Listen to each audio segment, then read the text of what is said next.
Hello, this is Scott Jentz. Welcome to Sandbox Stories.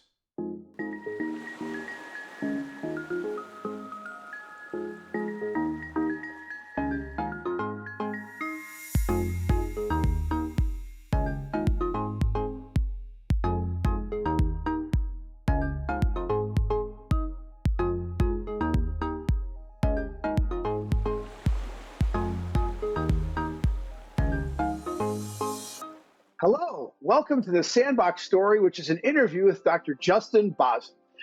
Justin, thank you for joining Sandbox Stories. Scott, it's always a pleasure. I appreciate you having me on the program. Well, here's the thing. You're probably one of the most interesting people that I know in optometry, and yet I don't think I know as much about you as a person as I should. So let's start with the basics. Can you tell us about your family and where you were brought up? Yeah, I grew up in a small town, or at the time what I thought was a very large town of 60,000 people in Utica, New York. And it wasn't until I was about 12 years old I realized there was a bigger world out there. And that was the first time I actually went international to Asia. But we can probably touch more upon that later. But that got me interested in seeing other things and being parts of other worlds and exploring the country and world in other ways. And I made it another 5 years. And then when I turned 17 and graduated from high school, I decided to take off and expand my horizons and ended up in Texas. But briefly, though, my knowledge of travel was from my dad, who was in the engineering corps for the Air Force. Although he was civilian, he worked as an engineer for the Air Force, working on radar installations, and he set those up all over the world. So I got a little glimpse to what was out there. My mom was a teacher, and my love of education and educating stems from that. Must have rubbed off because my brother is a teacher.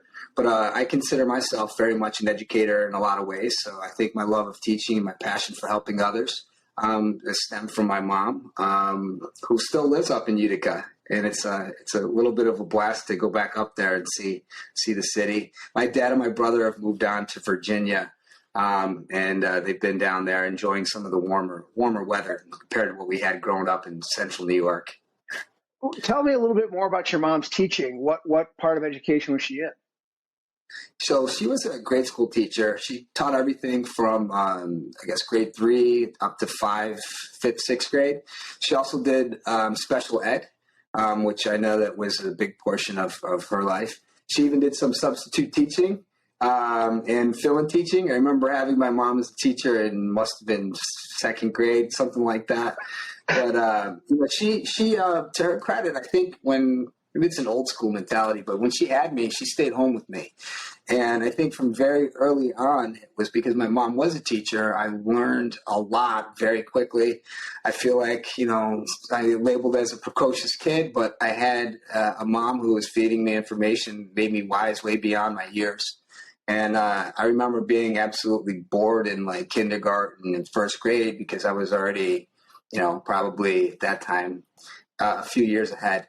But, to my mom's credit, she sparked a love of learning in me. And to this day, I'm still a voracious reader of a lot of business books and education.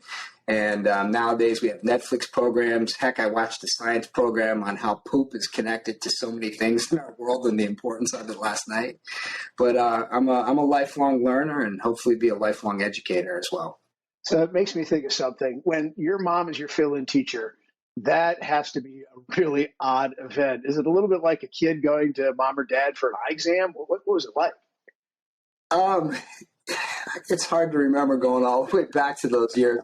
I think it was okay. I mean, I knew that there's a time and place for when you can act as a kid. I mean, you have to act as a student. I think I treat her with the respect that teachers and substitute teachers sometimes don't get, but definitely deserve. That's great. And your dad installing these kinds of things with the core, that's spectacularly interesting. We're going to talk about your travel later, but is that part of what got your wanderlust going, was his travel around the world? Yeah, I think absolutely. Hearing his stories with his time spent in Europe and bringing me back. I remember he used to bring back little knickknacks. I got Harry Potter books and I don't know, with the Babar books, and they were just different. They had a different feel to them. It was something other than the world that I knew. Yeah. And I wanted to explore that. And at the time, I couldn't go. I was a little kid, so I couldn't really travel with my dad to Air Force bases in Europe, but I definitely think that I get a lot of sense of my travel from him and his exploration while he was working. Well, so how did you become, or were you who were you influenced by to become an optometrist? How did you get interested in optometry? Interesting story, I guess, and that's what you're here for. So I really didn't have eye exams growing up. You hear from the parents, well, I took him to the pediatrician and he was fine. He didn't need an eye exam. There was never recommended, I guess, by pediatricians, which pet peeve. I think all kids should be having exams annually. And then by the time I was getting my driving permit at 15, the same chart that I was used to at the school nurse, where it was HCOE, just go say the letters and, on to the next kid. At the DMV, it wasn't the same chart. And they're like, what'd you say? And I say, HCOE. Like, can I pass my driver's vision test? And they're like, no, you need to go get your eyes checked. You need glasses. So I went, got I got an awesome eye exam from Dr. Obam in Utica, New York, and his son, also an optometrist now in New Hartford. They have an awesome and amazing optometric practice up there, so shout out to them. But I got my first pair of glasses. They're these Bugle Boy wire rim glasses, and when I put them on, I know something was better, right? My vision was instantly enhanced. So I was like, all right, maybe I'll keep these in the glove box. I'll put them on at the car. But I was so embarrassed by my glasses that I would take them off even at red lights just in case somebody pulled up next to me. So I had a pair of glasses that I used for driving.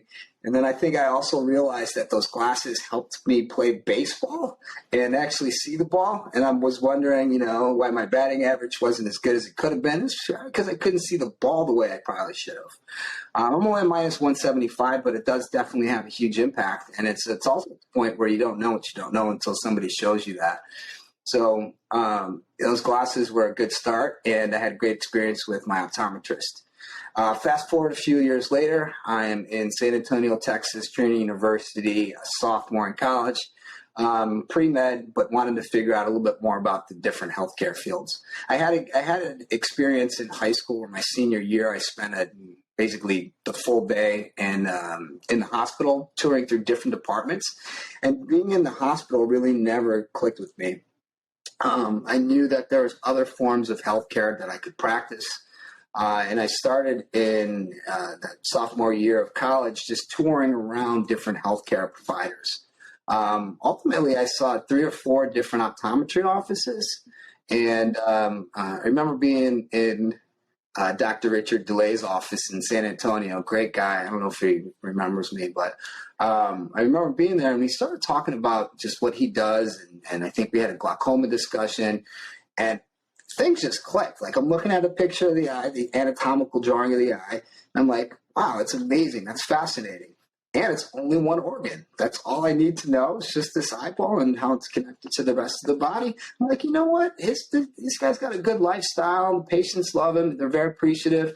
I think I can do this. And it made sense to me, and it clicked. I'm like, this will be something that not only do I like, but it's going to come easy and natural for me. And then that's when I started to get serious about, like, well, what do I have to do to get an optometry school? At the time, I still had med school in the back of my mind. But I remember it was studying for the OAT using the MCAT book. So I didn't realize there was, the tests were dramatically different. And by studying for the MCAT, I think I crushed the OAT, which definitely helped get into the schools that I was looking to get in. But yeah, it was the initial need for glasses, having great optometrists, and then shadowing some guys in college that really sealed the deal that I wanted to go to optometry school. And where did you go, and were you glad that you went? So I went to SUNY. I interviewed. I remember it must have been spring break. It was a crappy spring break. I actually ended up flying into New York City, interviewing at SUNY, getting offered a spot right at the end of the interview. I was like, wow, this was easy. First school, first interview, got a spot. And then the rest of the time I was like, well, now I was going down to Philly. I was going to Boston. I was going to Chicago. And I was doing this all on a college budget. So I was taking the bus everywhere. So I remember taking a bus down to Philly, setting up in a hotel that had bulletproof glass, thinking to myself, like, man, I don't know about this place. And then I ended up going up to Boston, and it was great. Also got accepted into that school. But at the time I was like, New York City kept calling me. I made it. We used to come down as a kid. My mom grew up in Yonkers. My dad grew up in Utica. We used to come down to New York City pretty frequently, and we definitely came down to a lot of Thanksgiving Day parades. And there's something about the city that was calling me back. But I think what sealed the deal is I took a bus to Chicago from Utica. And it's supposed to be, if you drive, you can make it in, 12 hours or something like that. Or the bus would have been 18. It ended up being 32 hours on a bus in a blizzard in March. And I remember being so cold in Chicago and walking from the L to the school. I think I got to the school and they said, would you like a tour? I said, no, I'm good. I just want to report back that I'm not going to interview for here. Although I appreciate you, don't waste your time on me. This is not for me. So I finalized my decision at SUNY and then, moved down here early. I did a semester early. I was so anxious to get to the city. I moved down here a semester early and started my career here in August of 2000. So going back over a couple decades, I've been in New York City already, and I've lived in New York City longer than I've lived anywhere else in my life. So it feels like it's home. I love the optometry school story. That is fantastic. Well, you've been in New York City for a long time, and you have established a really cool clinic called Park Slope Eye. And you have definitely carved out a niche in our industry as a progressive-minded OD, not only to your clinic, but to the business of eye care. So let's talk about the business of optometry for a second. What is the patient experience at Park Slope Eye like? Well, very early on, I knew that the patient experience that most people had when they went to a healthcare provider wasn't always enjoyable. I said, well, why can't we make it an experience that people look forward to going to?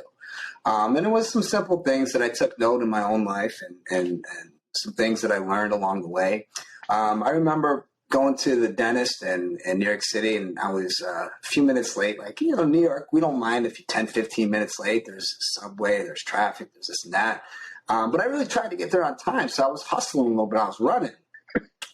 I get there, and you walk into this dentist who was highly rated, and I knew that user reviews were going to be important at this point too, because I saw how in my own life I was starting to be more selective of the places that I was choosing to, and I used the reviews to rate. So this place was highly rated for the patient care. The patient experience that I had, not so much. So I get there, I'm running. I'm still about 10 minutes late, but I at least made an effort to run the last few blocks from the train. So it's a summer day. It's hot. It's 90 degrees. I'm sweating. I walk in. All I want is a little glass of water. Even one of those little bubble towers. I'm not looking for a fancy drink bar. I just want a little bubble tower of water, water cooler. Nothing. So I go up to the front desk, which is these two panes of glass that are, slammed together, and they open it up and they shove a clipboard in there. And I'm like, can I have a glass of water? She's like, we don't have any water. I'm looking back. I'm like, you're a dentist. I know you got those little Dixie cups. You can squirt some water in. I would like a glass of water, please. And they're like, sorry that, we're not able to help with that. Fill out this information and we'll be right with you. And it was at that point, I'm like, well, what kind of crappy experience is that? Like, why can't we make this experience better? So we always want to emphasize that our office provides top-notch care, but we also want to make sure that the experience, heck, even in pandemic times, was something that was geared towards the pleasantries of the patient experience. And it may be something as simple as offering somebody a beverage or a drink, right? Then you take it next level, and you can have your snack bars, and you can have We have art in we're an art gallery for the local community. So you start to do and you elevate things. Then you start tailoring the patient experience. Are there things that we can do? What do people hate when they go to the optometrist? They hate the puff. They hate the drops. Are there ways to eliminate that? Can we add technology that makes it better for the patient experience? Can we make sure that they're not going to be there all afternoon, but still get things done in a high level, high touch feel? So we really worked at that from the onset. And then we started to realize that there's things that we can do outside of the office that enhance the patient experience. And we were living in a day and age where everybody's booking reservations for flights, online. Why couldn't they make a simple appointment online? In 2008, there weren't a whole lot of people that had an online presence that allowed them to have, the experience that was great offline and then transform that right into a great experience offline. So we kind of seamlessly integrated things that would help benefit the patient's experience both off and online. And we did that right from the start. And I think the beauty of having a cold start is you really had the chance to make it what you wanted, or make it what you've taken stock of other experiences. And one of the things that I learned from doing fill-in work is there's a whole lot of successful people out there that are doing stuff that I consider substandard. And it was a vote of confidence to see some people that were getting by for 20, 30 years who were doing it like that. I'm like, well, if they're doing it like that, I'm going to come in and crush it. I'm absolutely going to crush it. So, I did a lot of fill-in work. I worked in some opticals, some retail locations. And you kind of make, little notes. I remember when I was choosing the neighborhood for Park Slope By, at the time, now it's all on a phone, I had a digital camera, I had a little memo pad, I had a voice recorder, and I would go into different offices and see what they did well and see what they weren't doing so well, and just hitting up different offices in different neighborhoods and finally settling on Park Slope. And it all worked out. Here we are, 2008 to 2022 we're headed into. So, it worked out well.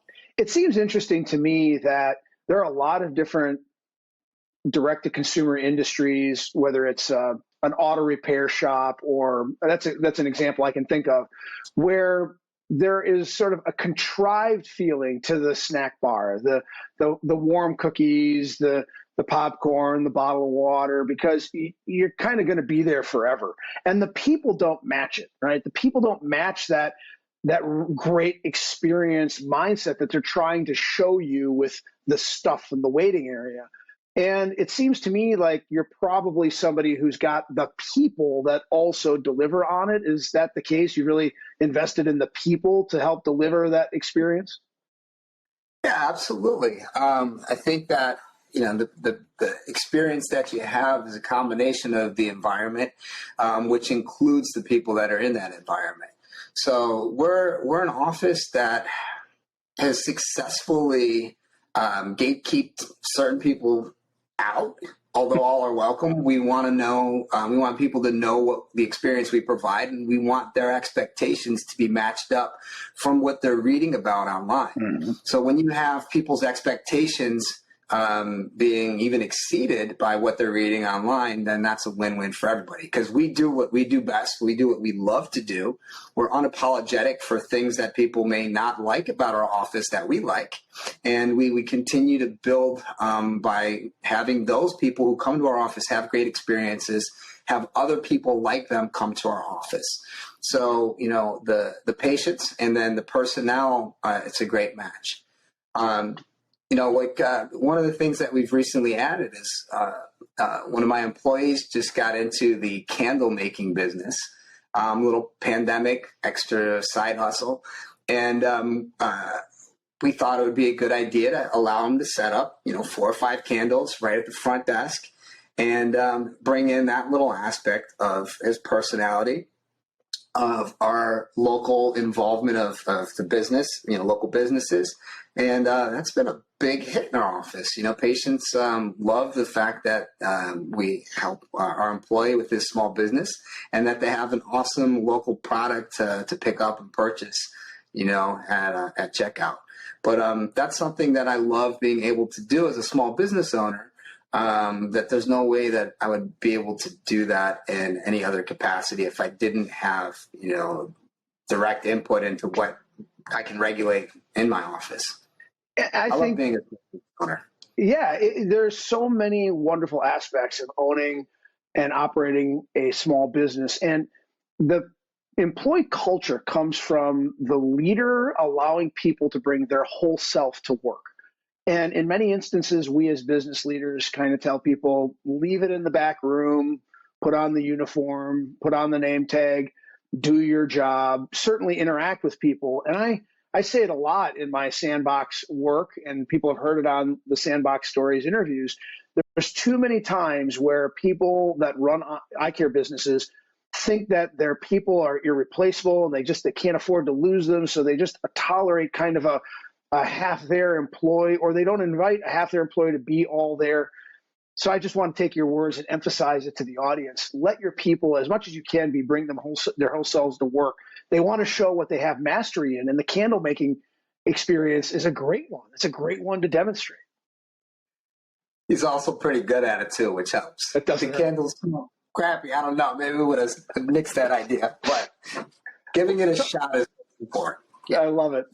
We're going to talk next about the social media expertise you've brought to the table in optometry. You really did give us, your background was that you started to use reviews and were doing reviews.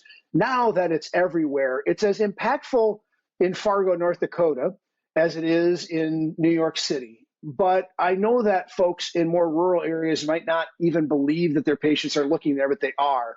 And so I want to start with this. You've really sort of driven optometrists to be very direct with their intentions and with their interactions with patients on social media. Do you still suggest optometrists engage actively in social media, particularly where ratings are involved?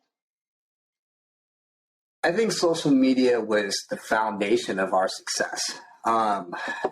Going back to the early, roots of social media was when I was working in a large regional optical. I graduated and I took, the job that paid the most because I was tired of being broke and bummy in New York City. So I wanted to have some cash in pocket to enjoy New York City. So I took that job at a large regional chain, and it's the typical schlock optical situation. I got 15 minutes to see a patient without the aid of advanced technology. So what am I really getting done? I'm getting a refraction, which was the emphasis of the importance because they wanted to sell product, eyewear product, glasses and contact. So it put an emphasis on refraction. It was detect and refer. And oftentimes I didn't even have the ability to answer patients' questions. So I said, well, is there a way for me to help provide answers to patients' questions outside of the 15-minute window that I was given? So I started doing a couple of things. I developed a patient blog that was educational based. And I said, well, I explained this on one of my latest blog posts. I want you to go to this website and you can read up about what's going on. And here's my business card, which I had my email put on the company's business cards. And they said, this is how you contact me. Okay. I thought it was great. I thought it was amazing. So now patients who didn't get the time that I could have in the exam room had a way to read up and then contact me with any questions, comments, or concerns. So it was that extra touch point that took the bar from here and elevated it to here. So now they felt like this doc really cares about me. He wasn't there just to sell glasses or whatever. So I did that. I was doing that for about 3 years. The numbers in the offices were awesome. The exams were up. The schedule was booked out. We took an office that was doing X amount of dollars. Now it's doing XX, maybe even XXX amount of dollars. So I thought it was good for everybody. I thought it was good for the patients. I thought it was good for the office. I thought it was good for me too. And I got a call from the CEO of the company. He said he wanted to set up a lunch. I'm like, wow, they're really paying attention. This is great. He wants to. I shook his hand at the company Christmas or holiday party, whatever. And I'm like, wow, this is awesome. He's like, you can pick the place. We got a lot to talk about. I'm thinking like, I'm going to get some kind of accolades, an award. Maybe I'll be the first optometrist to have a bronze statue for, doing so well. So we got to this lunch and didn't go as planned. So he was telling me that the way that I was bonding with patients, he had a big concern with. He was like, we have people come for the 2 for $99 special, not because Dr. Bazan's providing a great patient experience. And he certainly didn't want any social media presence. The blog itself, my email was just absolutely insane and crazy to him. And he just wasn't having any other way. He gave him an ultimatum. He's like, the blog comes down or you got to go. And then, and he's a busy guy, and I understand busy guys have to take phone calls, but he took a phone call like as I was in mid-sentence, and he gives me like one of these, and I gave him basically one of these, and I left. Right? I just walked up from the table, got up from the table and left. Went back to the office, cleared out the rest of the day with my patients, and it was about 5 o'clock. This was in a corporate building, so we were really busy up until, probably about then. And like the rent-a-cop mall security comes to the office with a cardboard box saying that I was no longer able to be on the premises because I was terminated. And that was like the first time I feel like a physical kick to the chest without getting kicked to the chest took the win from out from me. So I thought on the day that I was going to get, a pat on the back, I actually got a kick in the ass. But it was a kick in the ass to motivate me to say that if I could build this business, and let me be clear, I was very thankful that I did also develop at the time a hunger for a sense of business, because when I was in school, I learned how to be an optometrist and go through the protocols and detect and treat. And then when I was an employee, I learned how to carry out those duties in a way without anybody overseeing me, and I had autonomy of care in a confined space. They had reins on me. But I also had a chance to work with some amazing people that I learned managerial skills. I saw how the HR department worked. I saw the marketing, the good and the bad side of marketing. I learned about merchandising. I learned about profit and loss. I learned a lot about the business just being immersed in it and having a sponge-like mind for that stuff. So I'm thankful for the opportunity that I had there. And I'm also thankful for the opportunity that I didn't get golden handcuffed or stuck in that, right? So I know some people that have ultimately been in an environment now that they're probably sick of, but they kind of feel a little bit trapped with the golden handcuffs. So it was great. So I was motivated to, go out on my own and start something for myself. So I took the confidence that I had and the success that I had, and I kind of just rolled that, and I said, let's do this.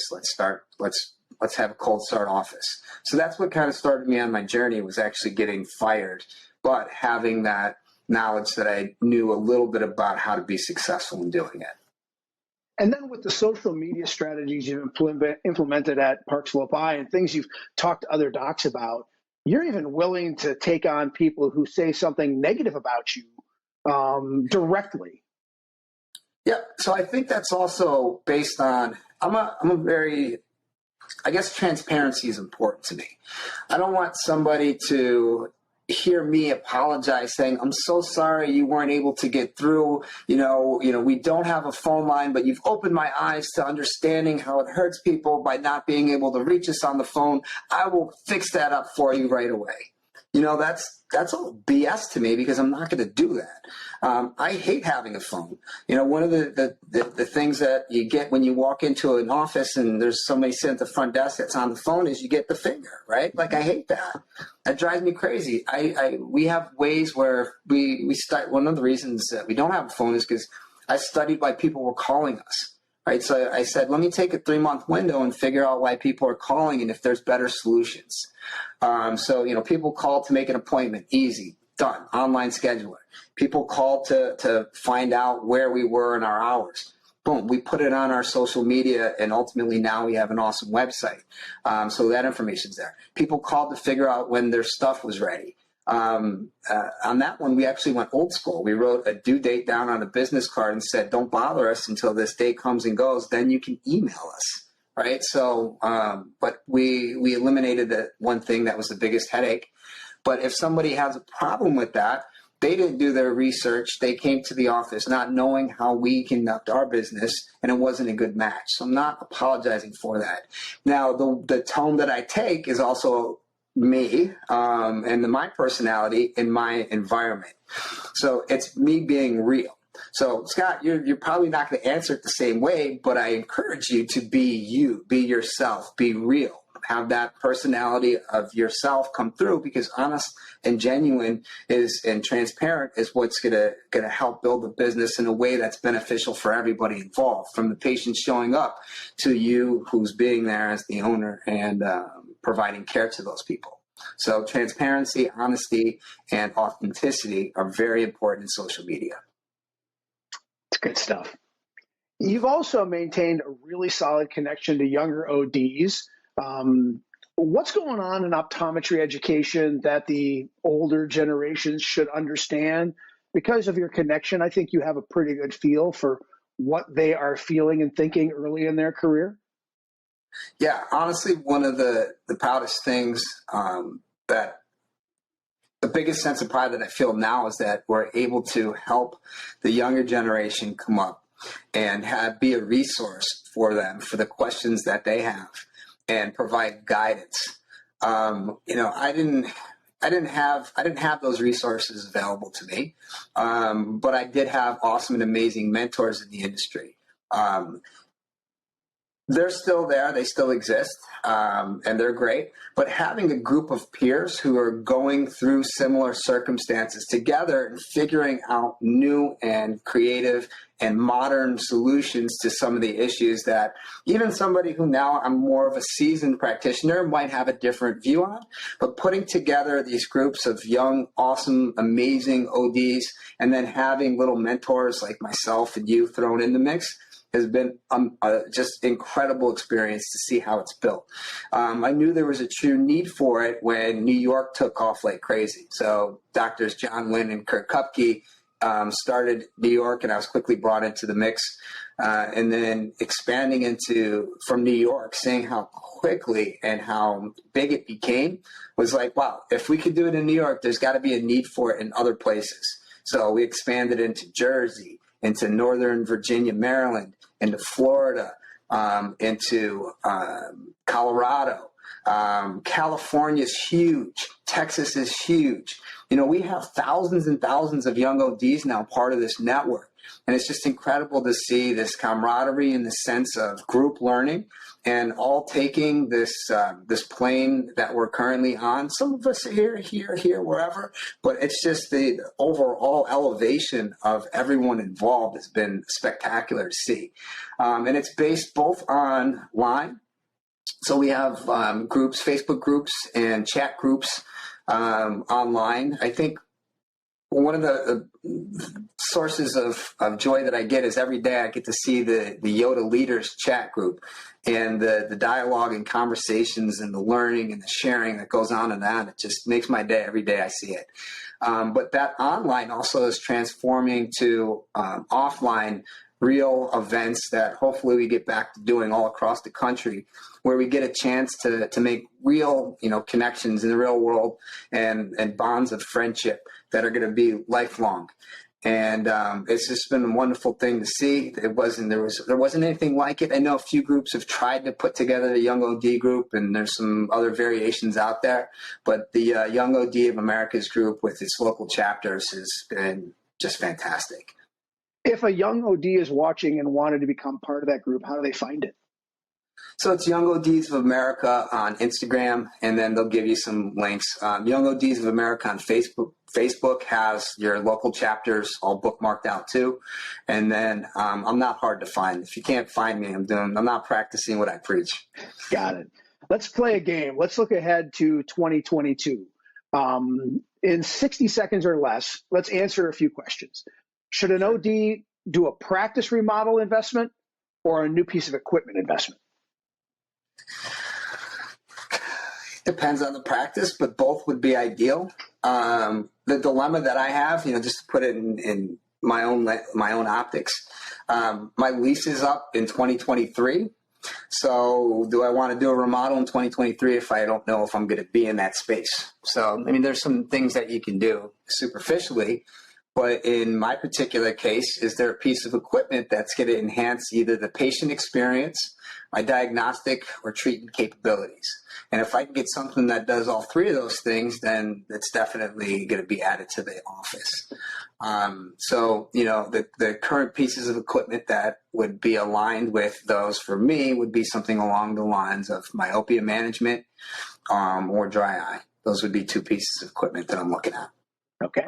So should an OD in a single practice think about finding another OD or three in their area and forming a business group together? Or should they think more seriously about selling to private equity? It's funny, if they made that business group, it'd probably be bought by private equity even faster. So everything's a roll up in this industry right now.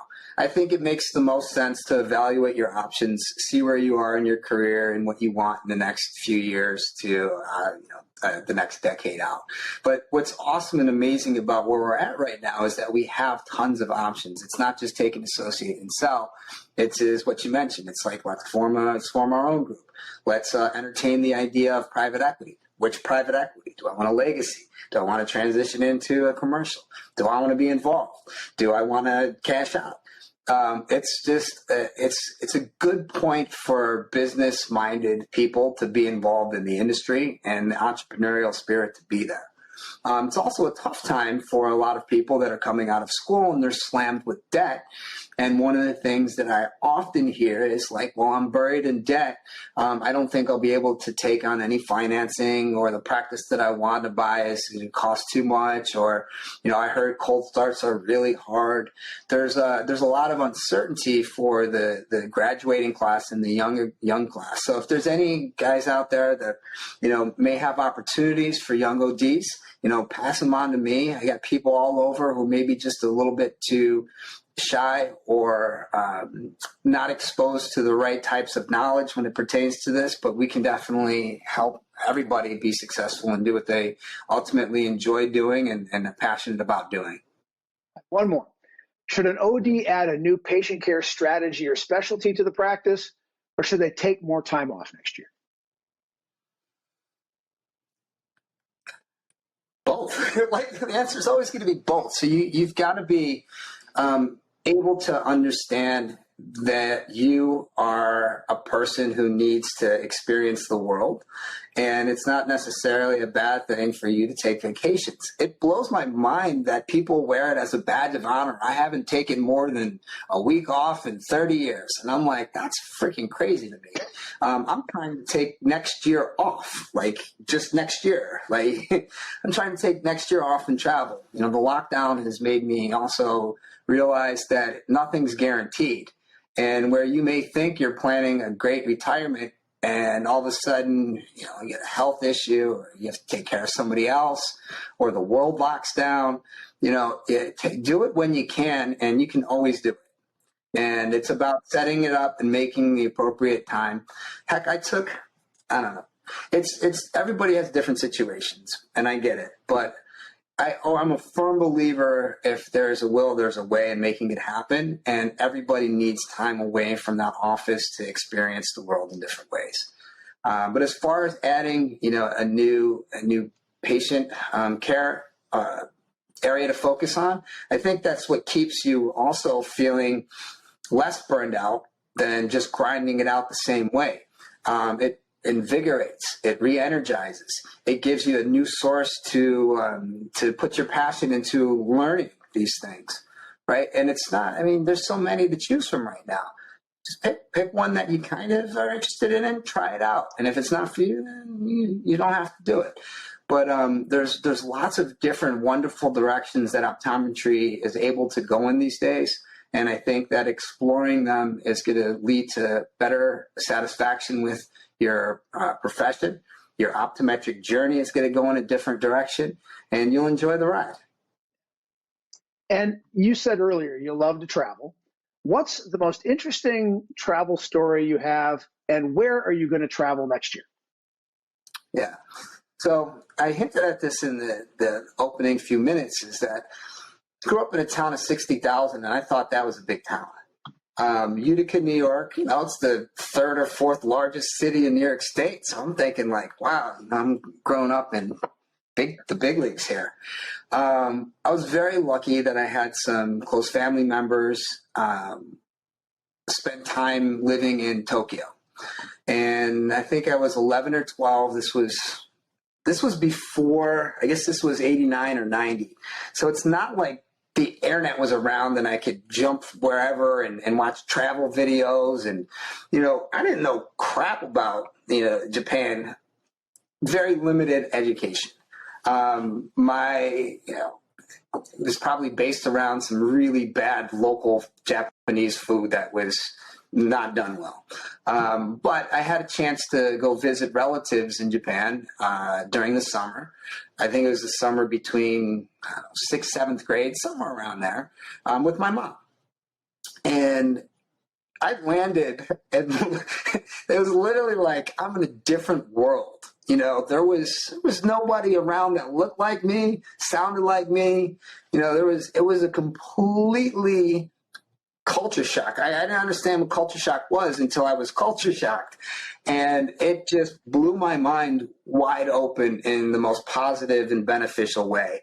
It was the point where you realize when people say there's another world out there, there's another world out there. And it just cracked the shell of what I thought I knew in the world. And it just kind of awoken the desire to experience everything that's out there. Because, life is short and we don't have enough time in this world to do even the things we like to do, let alone the things that are out there for us to do.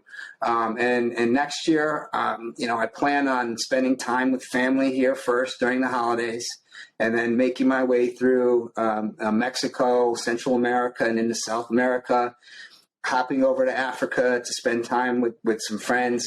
And then, I don't know, I'm a seasoned traveler who can kind of go with the flow if I meet people along the way, and just having a general direction is good enough for me. I don't need to plan this out anything more than I have the time and ability to do it, and I'm going to get it done. That's a great thing. I can't wait to. Things could change, and then next year it may be like doing something else. But right now the plan is to experience more of the world and spend time outside of New York City and away from the office. I can't wait to hear your travel stories. One last question. I'll shoot some travel videos. I think I want to experiment with that. Sandbox Stories would be happy to present them to whatever audience we can achieve. Awesome. One last question. What's the best advice you ever received? Just say yes. When you're given an opportunity, just say yes. Especially if you're working with people such as yourself. Scott, when you come to me with anything that you need, you're like, I'm thinking of this, and I'm like, great, let's do it. Tell me about it later. I'm busy. And then, that's how it goes. But, when you have people that are when you start to recognize that you have the ability to create your own world and bring people in and cultivate relationships and you're great at this. When those people and yourself collaborate together, there's always great things that happen. And if you're given the opportunity, just say yes and figure out the rest of it later. But the second you start closing doors on relationships or opportunities, it kind of fizzle out. But the more you say yes, the more it builds and the more paths you're taken down. And that's the true journey of life, is going down as many paths as you can find and are presented to you. My friend, it's been a sincere pleasure to get to know you in my career, and I'm glad for our friendship. And today, thank you for sharing your stories with this audience. Much appreciated. Thank you for taking the time to do this interview, and I can't wait to see you. You the same. I hope that comes very soon. And for our audience, thanks as always for attending. And until my next Sandbox story, be great at all you do.